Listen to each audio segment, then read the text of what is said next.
Life hack number 1. The Dollar Tree to do this life hack.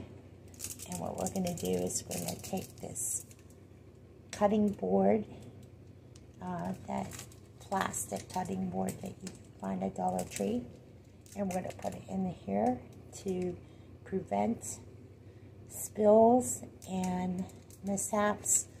Well, maybe not prevent it, but it'll keep the surface clean. And watch and see.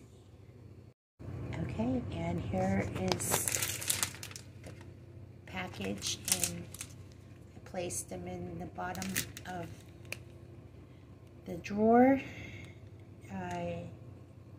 Well, the bottom shelf before the drawer. And it looks like it will be a new improvement in my refrigerator. And this is what it looks like assembled. Hopefully no leaks or any problems from here. I learned this life hack from Shannon from the Daily DIYer.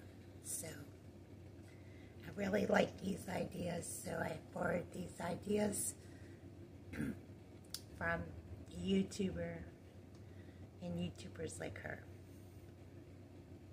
Happy YouTubing, DIY.